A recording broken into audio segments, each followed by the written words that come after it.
Thanks for coming out to the Jobs Jam today. I'm so glad to see so many people out here on a Saturday for this important cause, fighting for jobs for Colorado and Coloradans. As we all know, people are struggling in this country.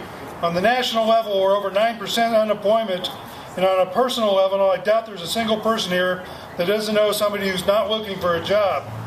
Young adults, especially, my daughter included, are having trouble finding a job, and she had to move back into the house. So, shout out to my poor daughter. Our country was worked too hard and come too far for this crisis of unemployment to be a norm. Clearly, too many people in Washington are focused on too many other items like debt, political bickering, and single issues that aren't creating jobs for us.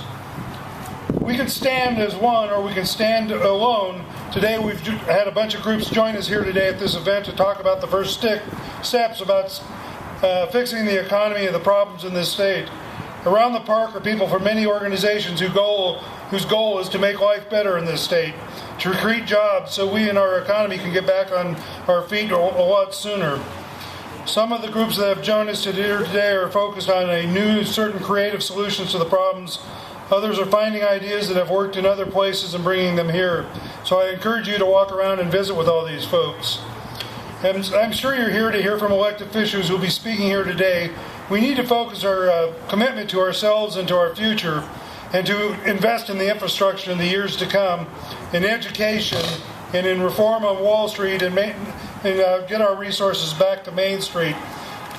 I'm happy to be here today and talk to you about jobs and jobs creation.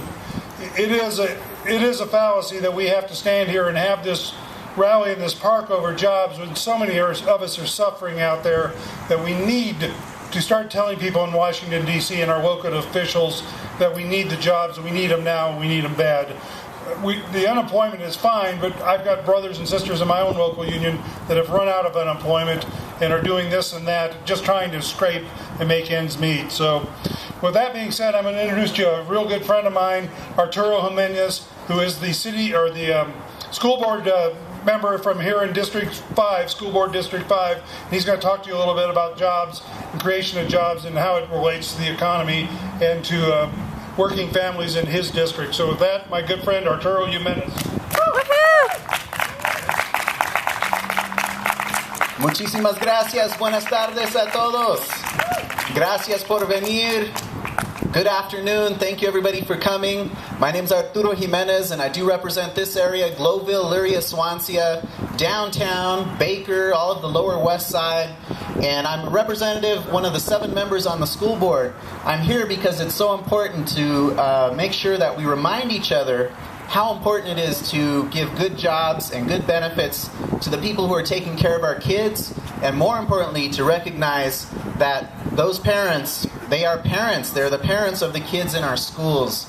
So we really have to look for good jobs, best value contracts, benefits for all of our employees. We have about 11,000 employees in Denver Public Schools. So absolutely, I really appreciate all the support of everyone out here. I'm very happy to be endorsed by the Denver Area Labor Federation, by the Denver Classroom Teachers Association, my dad's union, the Carpenters International Local 55, and we are one of those families affected right now. My dad's unemployment insurance has run out. He's doing a little bit of this and that, so what John was just talking about has affected my family. My dad's been out of work for 8 months.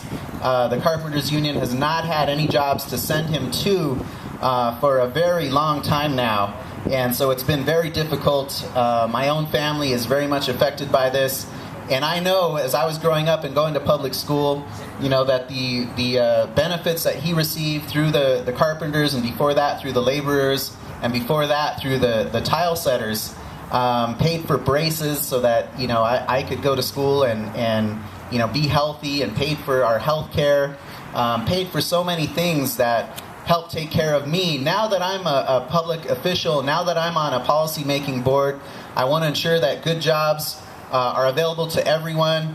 Councilman Paul Lopez for City Council is talking about an area preference for contracts. I think we need to do that. We also need to go for best value. And then we also need to look for union contracts for all those folks who work with our public entities. I think that's going to create a healthy, vibrant city. It's going to keep us economically viable. It's going to make sure that everybody has a healthy and equal opportunity to learn and participate in society. So thank you very much for allowing me to speak. Thank you all for all of your support, and have an excellent weekend. Oh, we also need to, I have the honor of getting to introduce one of the newest members of City Council, our at-large City Councilwoman, Arturo Kneich. She worked for us previously. She's been a great progressive advocate for everyone, and without any more ado, please welcome Robin. Again, give her a big hand. Thank you.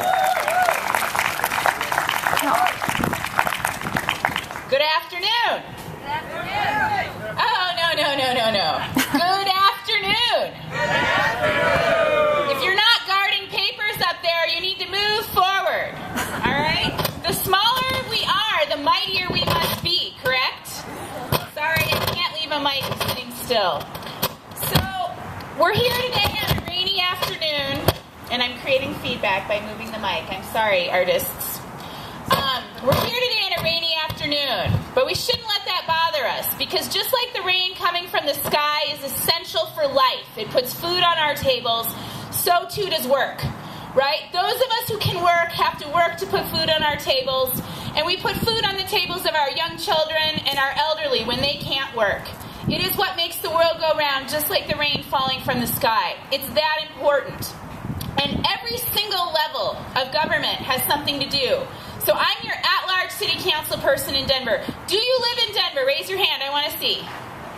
If you live in Denver, here are some things that you can do to help create jobs. Right now, we have a budget crisis, and we are eliminating 95 jobs in the city and county of Denver. 95 families will not have opportunities to work due to our budget. And you may think, oh, it's a recession, there's nothing we can do about our budget, but that's wrong, right? That's what the other side wants you to think. They want you to think we have to stay paralyzed. But the truth is that we can act. We have an awful law in the state of Colorado called Tabor, and it limits our ability to grow this government as this recession ends, to make sure that this park is taken care of, to make sure that your trash is picked up, to make sure that your kids can go to the library, and that workers who are unemployed can go to the library and use computers and search for jobs all week long instead of only half the week. Those are things within our control if we take action to improve at the state level and at our city level the finances of our government. We do not use the full force of progressive taxation that we have available to us in Denver. Our property taxes are the lowest in the region. They are lower than our competitors in other states. We can do more to have progressive taxation that ensures that we as a local government can continue to provide the services that you need, including the jobs we provide to public servants. Now that's one thing you can do. The other thing that I've observed, and this was the foundation of my run for office, is that our city has created jobs, there's no question, over the last decade or two. We have created new communities of mixed income, housing, and retail. Now, what kind of jobs have we created? We've created some good construction jobs, but we haven't done well enough to make sure that those jobs provide health care and a living wage and a career path. And how about the retail jobs we've created? What do you think about those, everybody? All right. So, here's the question. Should it be a choice in our city between a college degree and a high-tech job or poverty? Because that's what's happening in our city, as we've allowed 22% of our manufacturing jobs to leave Denver. 22% of our jobs since 2005. Not all of those jobs have gone away overseas. Some of them have just gone to other communities. I ran for office, and I'm working every day to make sure that we create middle-income jobs in this city, and that includes people who fix things. It includes people who build things. It includes people who transport things. Some of these manufacturing jobs are high-tech. They pay high wages. They provide benefits. They may require a technical degree. And these jobs It shouldn't be that every kid is chosen early and we say you go to one kind of career and you go to another. Every kid deserves an education to make sure they can go to college, but we can't close our eyes and pretend that that's where every kid wants to go or that that's where every kid will go. We have to have middle-income jobs in our city for those who work hard. And that's what I'm working for every day. And I need you to ask that question every day. What are we doing to create middle-income jobs? We need to hear from you at the city. I cannot tell you how little I hear from progressives in the city and county of Denver, right? I hear from business lobbyists and developers and owners. I need to hear from you. My colleagues, my mayor needs to hear from you on a regular basis. And there are things that you can do. So I ask you to stay involved, and I ask you to make sure that the rain keeps falling, right? To make sure that work keeps creating new jobs in Denver so that we can all put food on our tables and have a good quality of life. So thank you very much for your time, and have fun today.